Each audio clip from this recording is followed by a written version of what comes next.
मैं तुमसे मुखाग्नि देने का अधिकार छीनता हूँ। बाबा, आप यह पानी पी लीजिए। कब से आपका कंठ सूख रहा है और आपको तो लगता है कि बुखार भी आ रहा है। कब तक ऐसे बिना दवाई के बैठे रहेंगे? मैं आपको अस्पताल ले चलती हूँ। स्मिता ने बरगद के पेड़ के नीचे आसन पर लेटे वृद्ध आदमी से कहा। स्मिता का घर ठीक इस पेड़ के सामने पड़ता है। वह रोज आते जाते हुए इन्हें देखती थी, कभी कभी खाना भी दे देती थी। 2 दिन से देख रही थी कि बाबा लेटे हुए थे। आज मंदिर जा रहे थी तो बाबा को देखा। वो निस्तेज पड़े हुए थे। उम्र भी 80 के आसपास होगी। इतनी उम्र में शरीर वैसे ही थका हुआ सा रहता है। इंसान के हाथ पैर चल जाएं तो वही गनीमत है। बाबा ने कुछ जवाब नहीं दिया। शायद शरीर की चिंता और दुर्बलता के कारण कुछ बोल नहीं पा रहे थे। स्मिता घर आई और खाना और दवाई ले आई। 80 की उम्र में दांत भी नहीं थे। बड़ी मुश्किल से उन्होंने रोटी चबाकर खाई तो उसे अफसोस हुआ, काश वो खिचड़ी बना लाती। थोड़ा बहुत खिलाकर स्मिता ने दवाई दे दी और घर चली आई।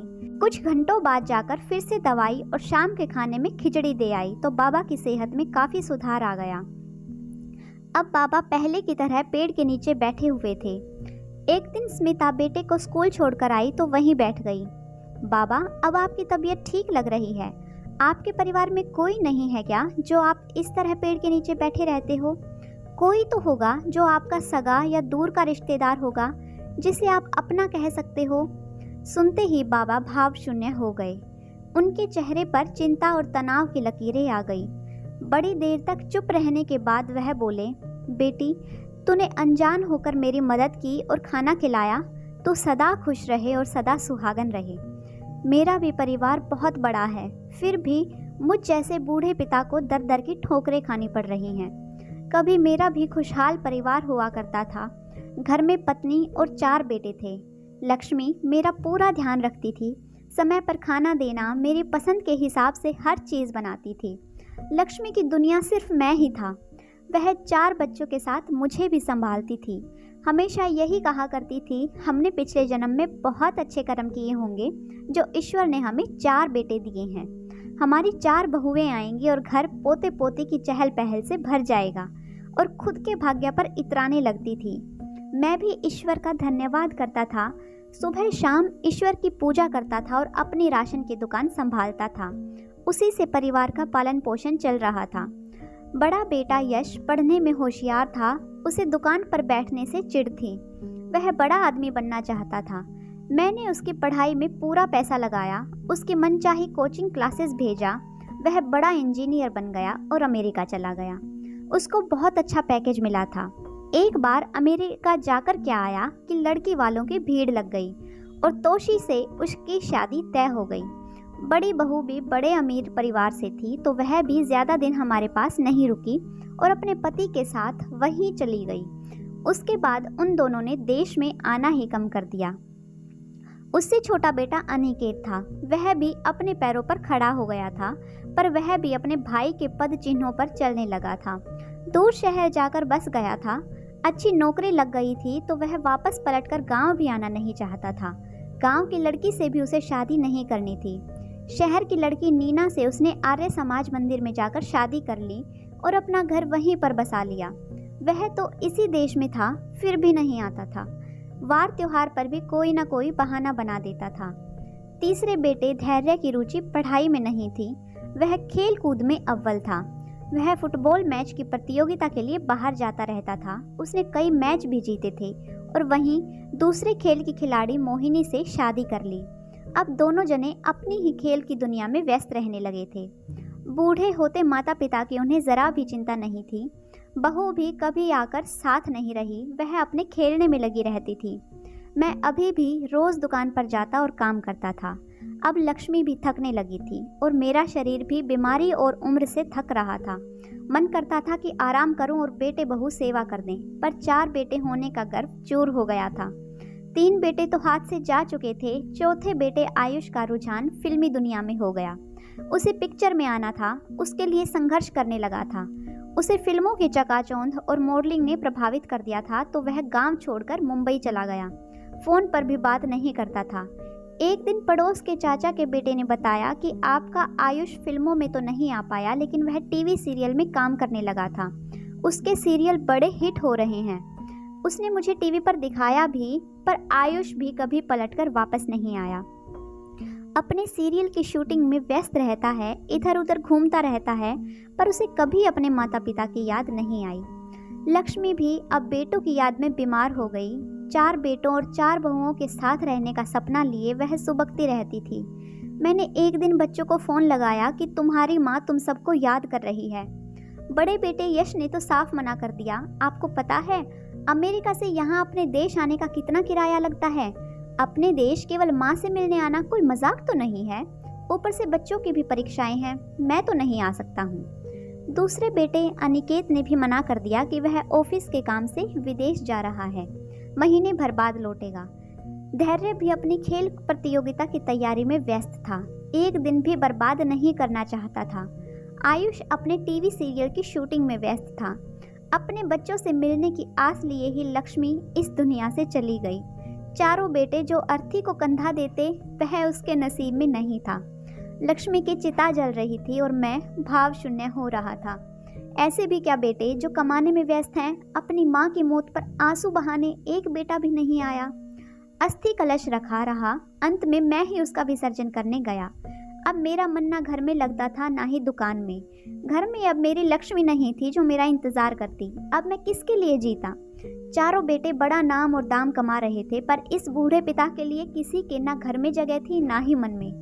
अब मेरी भी उम्र हो गई थी ना दुकान पर बैठा जाता था ना ही घर में खाना बनता था। दूर के रिश्तेदार आए, किसी ने मेरी दुकान हड़प ली और किसी ने चाकू की नोक से मेरा घर अपने नाम लिखवा लिया। अब मैं बेघर और बेरोजगार हो गया था, दर दर की ठोकरें खाने को मजबूर हो गया था।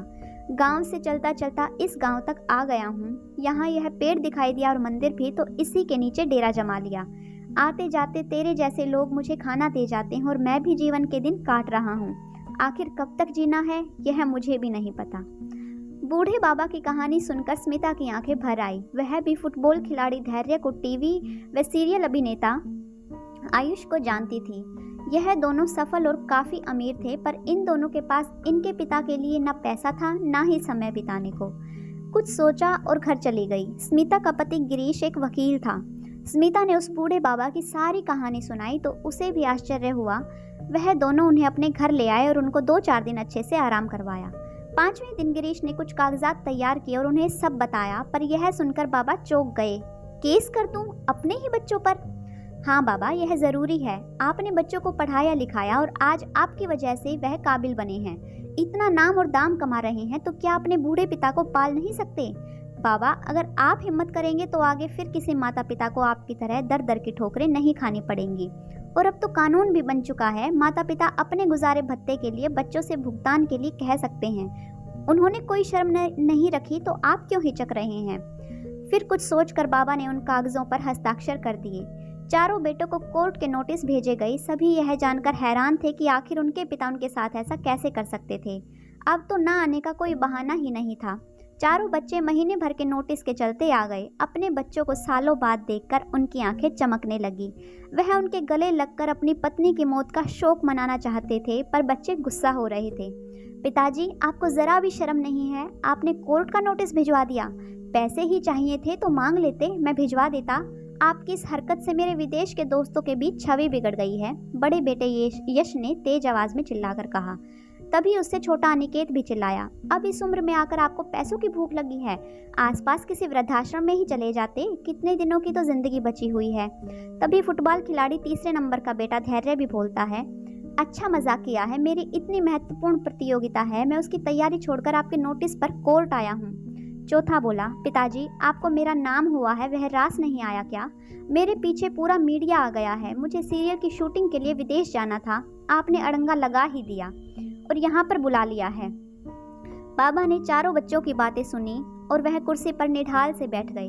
स्मिता ने संभाला और उन्हें पानी पिलाया। चारों बच्चे गुस्से में खड़े थे। थोड़ी देर बाद संयत होकर बाबा बोले, यश, मैंने तुझे पाला है, तू बड़ा बेटा है, मेरी पहली संतान। मैंने तुझे सदैव ज्यादा प्यार किया है, मैं तेरी छवि क्या खराब करूंगा? तो अपनी माँ की मौत पर भी नहीं आया, तब क्या तेरी छवि खराब नहीं हुई? फिर अनिकेत की ओर देखते हुए बोले, 4 बेटों के होते हुए मुझे वृद्धाश्रम जाना पड़े तो इससे बड़ी शर्म की बात और क्या होगी? ईश्वर ना करे कि तुझे कभी वृद्धाश्रम जाना पड़े। बुढ़ापा सभी को आता है। धैर्य, तू भले ही फुटबॉल स्टार बन गया पर मेरी नज़रों में तू आज भी जीरो है। अपने जन्मदाता को संभालने से ज़्यादा महत्वपूर्ण काम और क्या हो सकता है? क्या तुझे ज़रा भी शर्म नहीं है? फिर आयुष को बोलते हैं, और तू सबसे छोटा, माँ का सबसे लाडला, अपनी माँ को कंधा तक देने नहीं आया। मुझे बहुत दुख है कि मैं तुम जैसे नालायकों का जन्मदाता हूँ। तुम चारों अपने संस्कार और परवरिश भूल गए। मेरे बच्चों के लिए पैसा, नाम, छवि, प्रतियोगिता, विदेश की शूटिंग ज़्यादा जरूरी हो गई। तभी अंदर चारों को बुलाया जाता है। बूढ़े बाबा अंदर नहीं जाते हैं। अंदर बहस और तर्क वितर्क होता है। जज साहब अपना फैसला सुनाते हैं कि चारों बच्चे एक निश्चित राशि अपने पिता को देंगे और उन्हें बारी बारी से अपने पास रखेंगे। गिरीश फैसला होते ही खुश होता है। स्मिता बाहर आते ही कुर्सी पर आंख बंद करके बैठे हुए बाबा को हिलाती है, पर वह गिर जाते हैं। उनकी सांसें चलना बंद हो जाती हैं। शायद जाने से पहले वह अपने चारों बच्चों को देखना चाहते थे, तभी तो कोर्ट के कागजात पर हस्ताक्षर कर दिए थे। चारों लड़के अपने पिता को देखकर उनके पास जाने का प्रयास करते हैं, पर स्मिता उन्हें एक कागज थमा देती है जिस पर साफ लिखा था कि मेरी अंतिम इच्छा यह है कि मेरे चारों बच्चे मेरी मृतदेह को हाथ भी न लगाएं। मैं उनसे मुखाग्नि देने का अधिकार भी छीनता हूँ। मेरा अंतिम संस्कार गिरीश द्वारा किया जाए। चारों बच्चों का चेहरा लटक जाता है। वह आत्मग्लानि से भर जाते हैं और बूढ़े बाबा की अर्थी चारों बेटों के होते हुए भी अनजानों के कंधे पर ले जाई जाती है। दोस्तों, एक पिता हर परिस्थिति में चारों बेटे पाल लेता है, पर चारों बच्चे मिलकर एक पिता को नहीं रख पाते हैं। अपने फर्ज को भुलाने वाले बच्चों को भी एक दिन बुढ़ापा आएगा, इसलिए सदैव अपने जन्मदाता का सम्मान करें, उनकी देखभाल करें, यही सच्ची पूजा होती है। अगर आपको आज की कहानी पसंद आई है तो वीडियो को लाइक कीजिए, शेयर कीजिए। साथ ही अगर आपने अभी तक चैनल को सब्सक्राइब नहीं किया है तो जल्दी से चैनल को सब्सक्राइब कर लें। Thanks for watching.